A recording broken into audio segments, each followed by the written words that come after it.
Eh ben, je sens que la saison va être encore plus longue.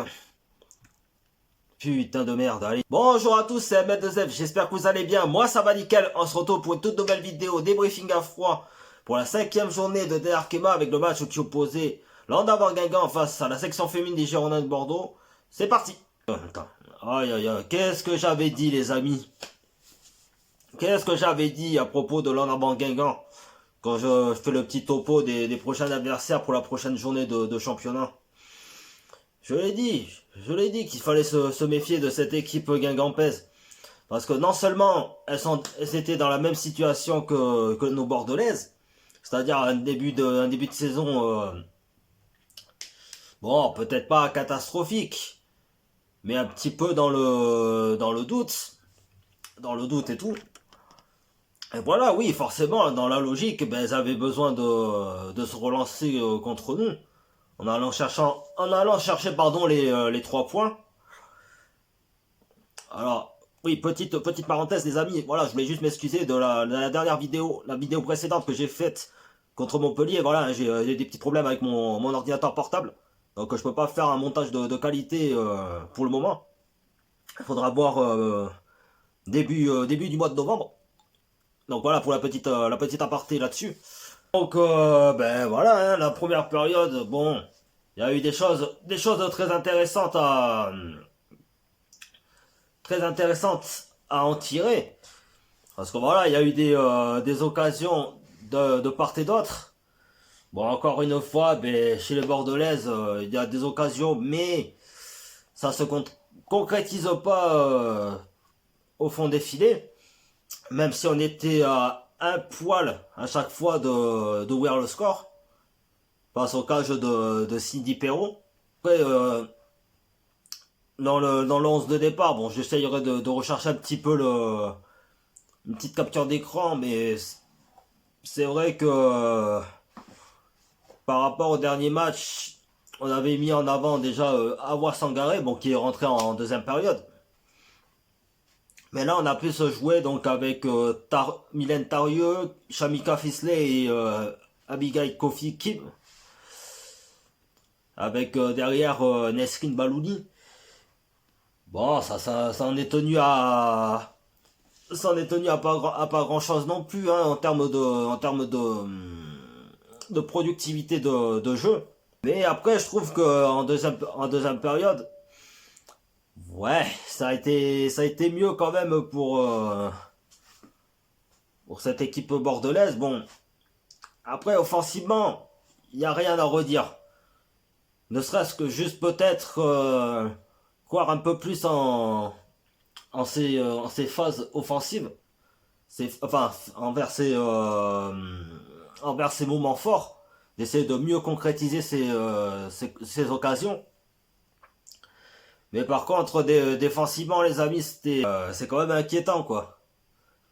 Parce que, franchement, quand on regarde depuis le début de la saison, donc sur les 5 journées qu'il y a eu, donc on compte. Donc déjà, les trois buts du Paris Saint-Germain, le but du Havre, les 4 buts, de l'Olympique Lyonnais,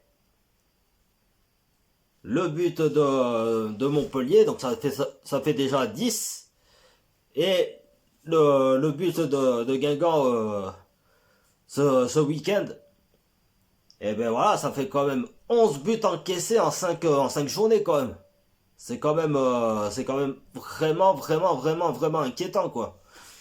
Après là, je trouve que Justine Leron, bon, même si elle a été quand même décisive sur certains temps forts de l'en avant Guingamp, ah, j'avoue que même au niveau des relances, enfin que ce soit pour les renvois au 6 mètres, ou même sur des ballons perdus de la part des Bretonnes, c'était, comme dirait Fred Musa de Skyrock, que j'apprécie à moitié quand même. Hein. Franchement, c'est moyen quand même. Les Bretanes ont commencé à présenter un bloc un peu plus haut, donc dans le but de gêner la relance des Bordelaises, ce qui les a très réussi hein, durant le match.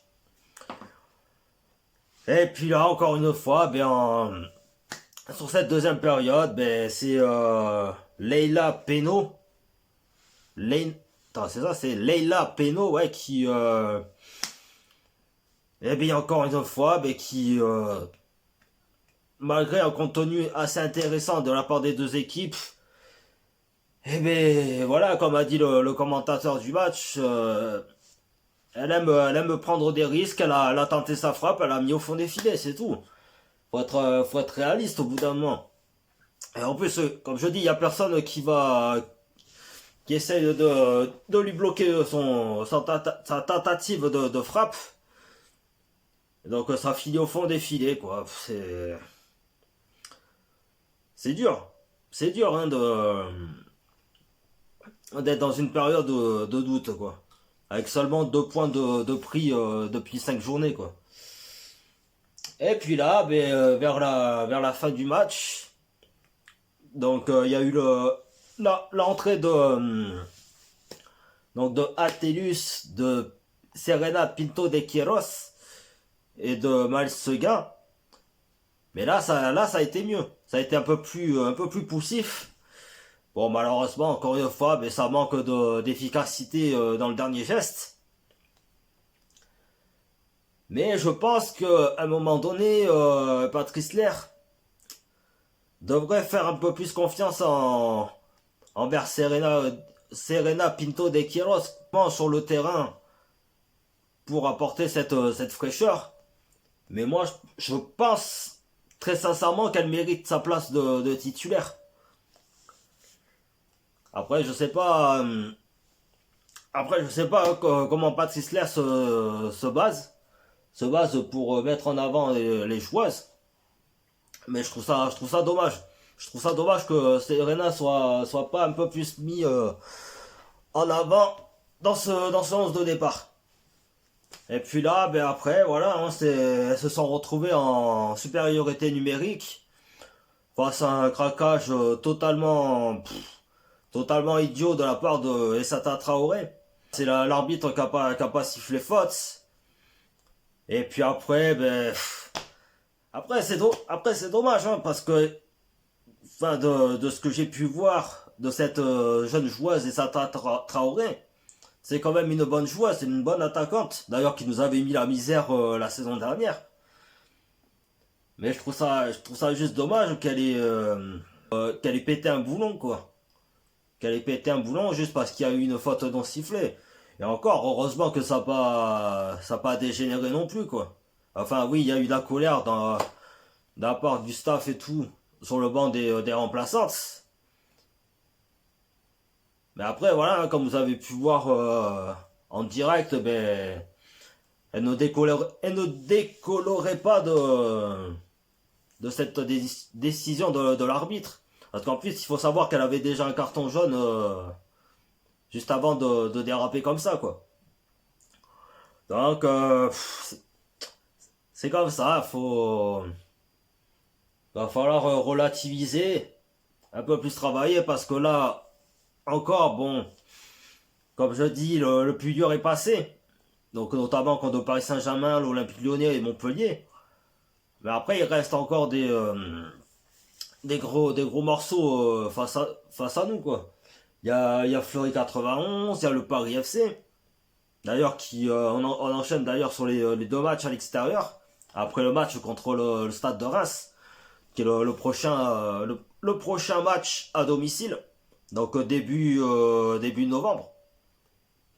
Au Stade Saint-Germain-du-Bousselin, je l'espère. Et quand vous voyez une équipe, par exemple, comme le Paris FC, qui est vraiment en très grande forme, surtout après cette qualification cette semaine historique contre Wolfsburg, qui était quand même les derniers finalistes de cette Ligue des Champions face au FC Barcelone hein, l'année dernière, donc qui a été remporté par le Barça. Mais je pense que là, ça va être un peu compliqué, quoi. Pour parler un petit peu des prochains adversaires, donc pour la 6e journée de D1, Mais voilà, hein, comme je dis, ces Rémoises sont devenues des bêtes noires pour les Bordelaises.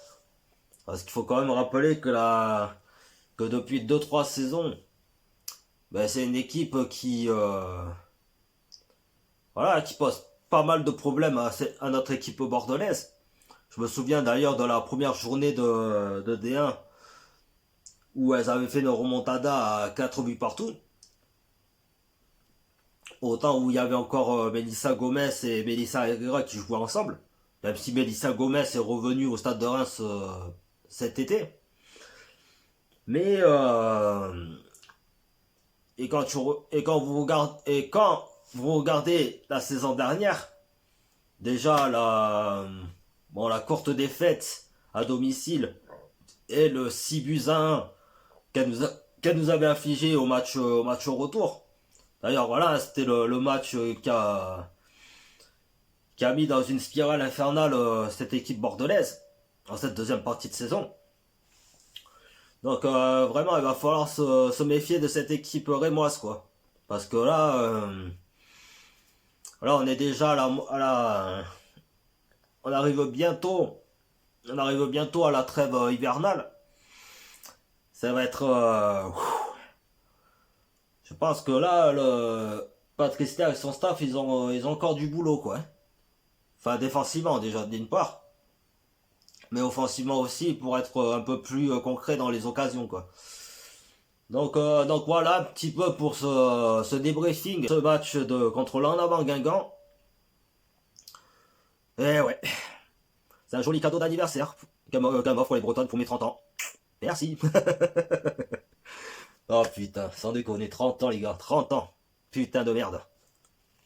Enfin bon, donc voilà les amis, la vidéo touche à sa fin, j'espère que ça vous aura plu, si c'est le cas n'hésitez pas à vous abonner à ma chaîne YouTube, à lâcher un gros pouce bleu, à me suivre sur ma page Facebook et Instagram qui sont dans la description, ainsi qu'activer la petite cloche pour être au courant de mes prochaines vidéos. Donc la prochaine vidéo, ben, ce sera contre le Stade de Reims. Alors je crois que c'est début novembre. Je crois que c'est début novembre par là, il me semble. Mais je crois que ça bientôt à la reprise des cours. Enfin des écoliers, collégiens, lycéens et ainsi de suite. Donc voilà, sur ce, ben, j'essaierai de sortir la vidéo au plus vite. Même si voilà, je rappelle que j'ai pas d'ordinateur pour le moment, il est en réparation. Et puis voilà, n'hésitez pas à me suivre sur mes réseaux sociaux. Allez, sur ce, bye bye. Et bonne. Ben, pourquoi tu regardes encore? Finish, je t'ai dit. Finish. Et tâche tes badouisses. Oui, t'auras toujours de l'humour de merde, même pour un trentenaire.